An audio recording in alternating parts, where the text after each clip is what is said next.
So every family has a thing. You know, some like to try new restaurants. Some like to go to the mountains. Some to the beach, et cetera, et cetera. When I was a kid, our family's thing was track and field. It's the one thing we all had in common. Every individual in my immediate family participated in track and field when they were in school. It was the one thing you didn't have to persuade anybody to support because everybody was in agreement that it's just what we did. Now, in Charlotte, North Carolina, one of the biggest meets was called the Queen City Relays. You longed to be invited to the Queen City Relays. Now, it was a big deal. You had to have a qualifying time to participate. But these were representatives from every high school in the county. 2 days, all day, track and field. Now, if you love track and field, that's exciting. And in my family, it's a big deal. So my older sister got invited to the Queen City Relays. Her event was the 100-meter hurdles. I loved watching her do it. I was the little sister, and I'd go, 1, 2, 3, jump, 1, 2, 3, jump, 1, 2, 3, jump. She was great. So she gets in the blocks, runners, take your mark. And she does the shake before she gets down. She holds her stance, set, and the gun fires. Everybody takes off. They're running down. She clears the first one, the second one, the third one, and the fourth one, and something happens. It didn't go right. It didn't do what it was supposed to do. You know, running hurdles, there's a lead leg and a snap leg. And somewhere between the lead and the snap, she hits the ground. Now remember, this is every high school represented in the city. This is the meet of all meets in the city. Everybody that's anybody in track and field is at this meet. And everybody that wants to be somebody, they too, they're at this meet. And every mommy and daddy and uncle and auntie, you get it, everybody's here. And she hits the ground. And she twisted somehow. Because from waist up, this side hits the ground. From waist down, it's this side. And all you see is this brown person that's now white. You know what comes next. The athletic trainer immediately runs to the race. By this time, of course, it's over. It's only 100 meters. But everybody has to pause because she is still on the track. She's devastated. This is a big deal. This is one of the last meets of the year. This is the last time to qualify for states if you haven't. And everybody witnesses it. She's immediately escorted to the first aid area to receive care. My mother is great in these moments, not really, because she says these great words. I don't know why you picked that event anyway. Needless to say, hurdles was not her event either. But nonetheless, my sister heals. It's a painful process from bruises and scabs, but she heals. And believe it or not, as time goes on, she competes again. Through her pain, literally and figuratively. Somehow her confidence gets renewed, and we witness her running another race. Hurdles at that.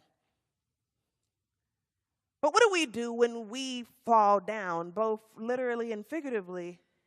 I mean, what do we do when we have to face our biggest letdown, when our pride gets in the way and we do the unthinkable?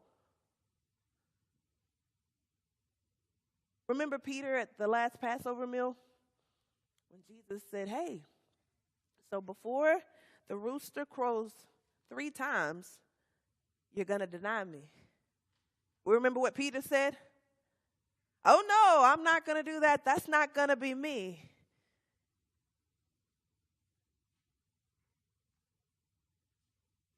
They disperse. Somebody says, hey, aren't you Jesus' disciple? Not only does he deny being Jesus' disciple, he says, I don't even know him. The rooster crows, and he remembers the words of Jesus Christ. Peter had walked with him for 3 years. He had witnessed miracles being performed. He had told Jesus he wouldn't do it, and he does the unthinkable.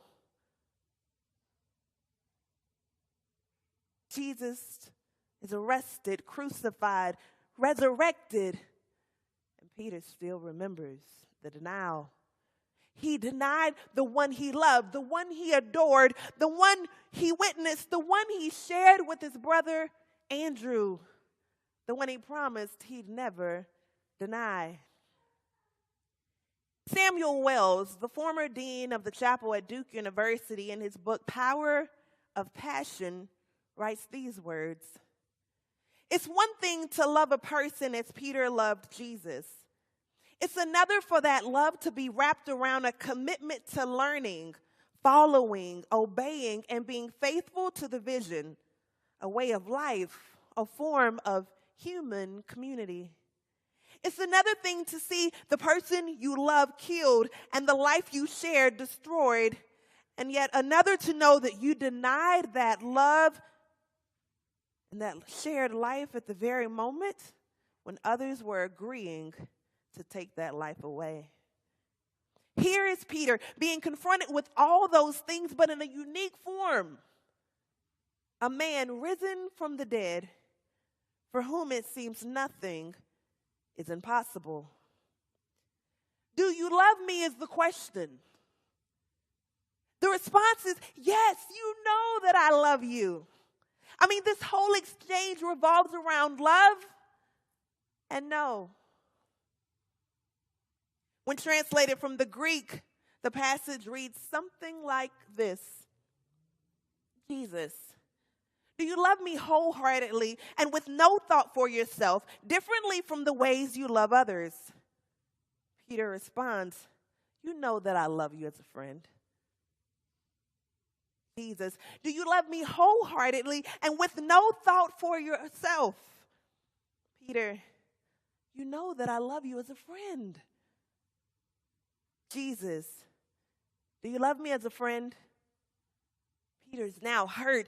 You know everything. You realize I love you as a friend. Peter seems to have a knack for not really seeing the bigger picture. Or maybe he's just really good at being aware of his own feelings and sometimes not seeing others, even Jesus. I mean, there's several evidence that Peter had limited understanding. Remember in the Gospel of John at the last Passover meal when Jesus wanted to wash Peter's feet? Remember in the Gospel of Matthew at the last Passover meal when Jesus is talking about his suffering and death that he's about to endure? Or remember when he was arrested and Peter got fancy with his knife? Or even here, do you love me? Do you love me? But don't we have that same issue? It seems like I can always see things clearly when I look back. Something about 20/20 vision that way. And it gets a little blurry and murky when I'm looking forward.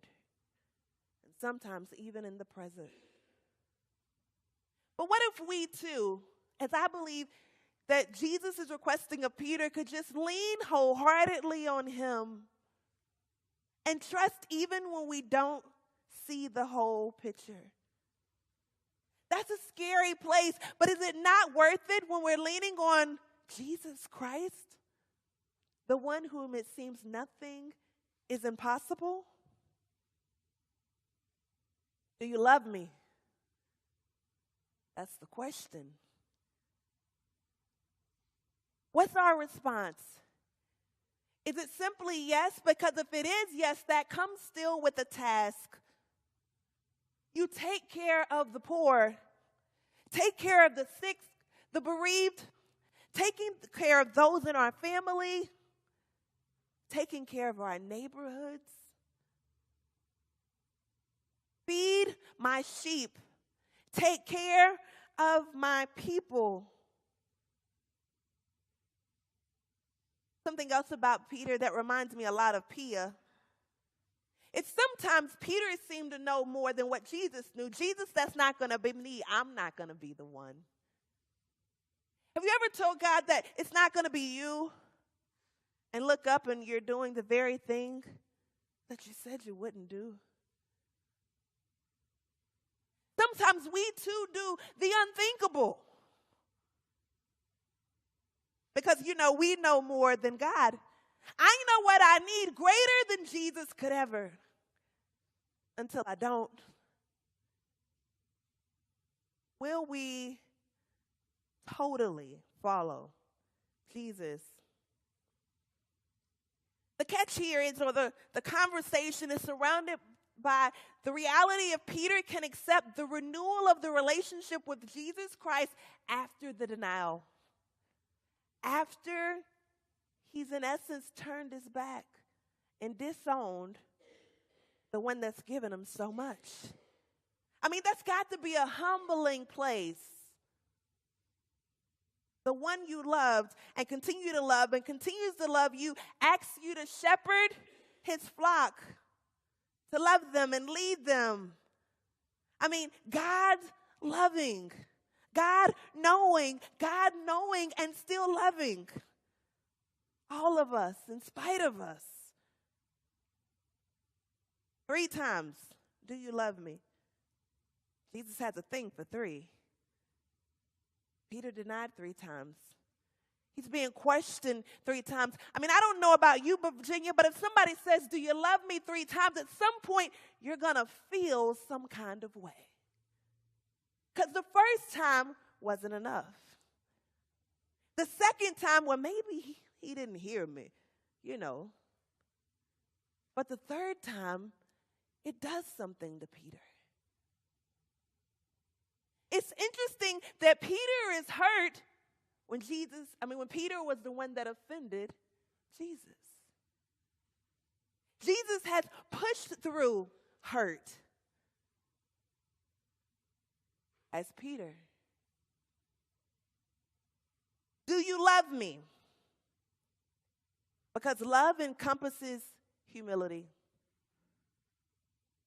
Love means laying down my own agenda, letting go of my pride,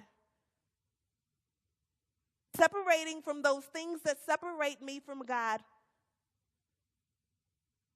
And we just came out of this Lenten season, this season of self-examination. Have we defaulted and gone back to pre-Lent?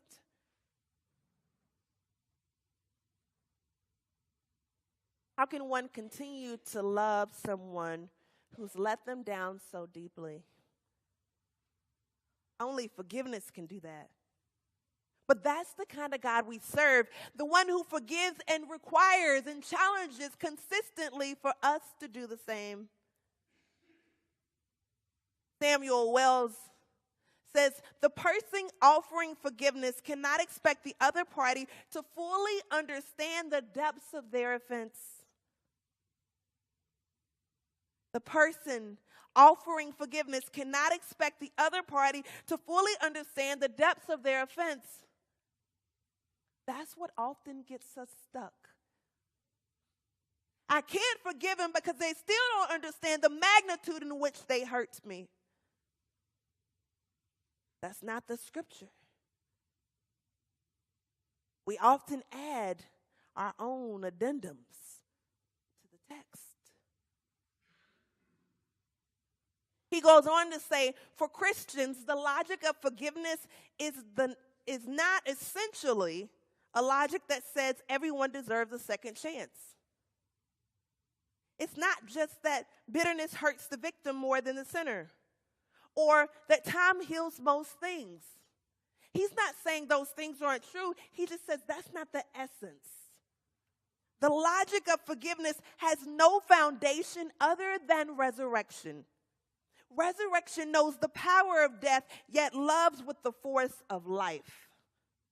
This is the only logic that truly sustains forgiveness.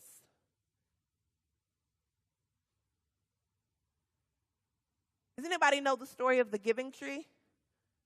My wonderful friend Julie Wells allowed me to use her book the last few weeks. So the story goes like this. There's a boy who loves this tree, and they're hanging out, and he's eating the apples. He lays under the shade. He hangs on the branches. He's having a great time. They enjoy each other. They make each other happy. But the boy gets a little older, and he comes back a little later, and he says, hey, come on, hang from my tree, eat my apples. He says, nah, I want some money. You got some money? I want to go buy some things. And he says, no, but I've got these apples, and if you sell these apples, you can have some money. So he does, and the tree is happy. More time goes by, and the boy comes back, and he's now clearly a man. And he says, hey, come on, hang from my tree. Eat. Hang out. Lay. He says, nah, I'm a little too busy for that. I can't. I really want a house and wife and kids, but I don't have the stuff I need to make a house. He goes, that's all right. Get my branches. That'll give you some stuff to make a house. The tree is happy, and he goes on. And now a whole bunch of time goes by, and he comes back, and he says, well, I mean, it's good to see you. I don't have much, but he says, well, you know, I want a boat. I want to get away from here. You got a boat? And the tree says, well, I have a trunk. You can have that and make a boat, and you can go. And so he does. He makes the boat. He leaves. He comes back the next time, and the tree says, I'm sorry, I don't have any apples. And the man says, it's all right, I don't have any teeth. He said, I'm sorry, I don't have any branches for you to hang on from or a trunk to climb. And he says, it's all right, I'm too weak to do any of that. And he said, I'm so sorry, I don't have anything to give you. He said, all I need is just a place to sit. He said, well, I'm a stump, surely. Come on, have a seat. And he's happy again. Now, as I read this story, can I just be honest? It made me think of me and Jesus. How many times have I taken and taken and taken and taken just to come back when I need something? Oftentimes forgetting to say thank you.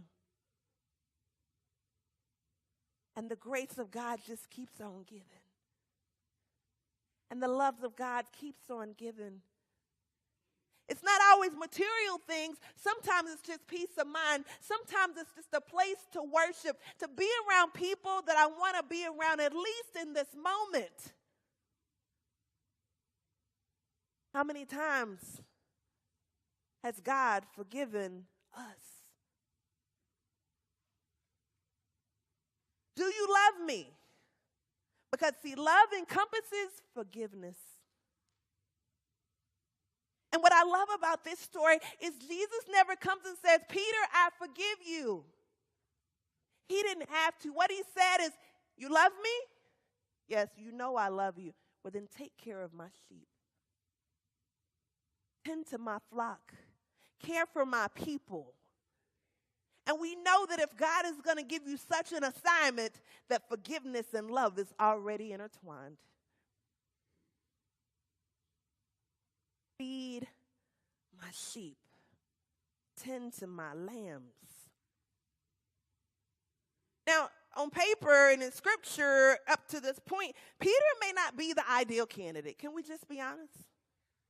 I mean, according to the Center for Creative Leadership, the top 10 traits for a leader are honesty, the ability to delegate, communication, a sense of humor, confidence, commitment, positive attitude, creativity, the ability to inspire, and intuition. Peter didn't always say the right things. He didn't do the right things. I mean, he wasn't the best communicator at times, and I'm not sure he inspired people to always comply. He was a little impulsive. The extraordinary thing is that Jesus entrusts his sheep to Peter, even though Peter's love for Jesus was no more than it was for the flock, and he did not look like the ideal candidate. But isn't it something? Jesus isn't like us.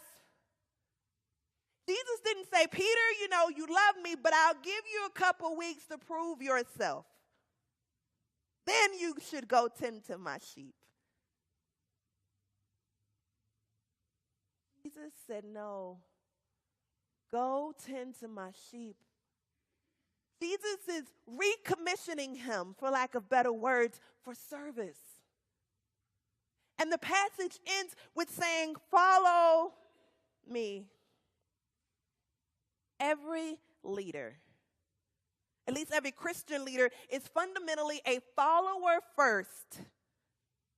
I mean, time after time, it appears in Scripture, follow me. And even after being commissioned to be shepherd of the flock, those are the words.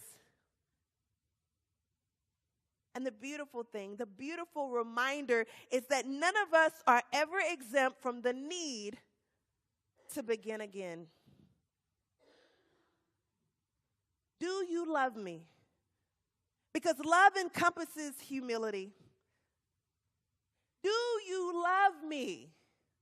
Because love encompasses forgiveness.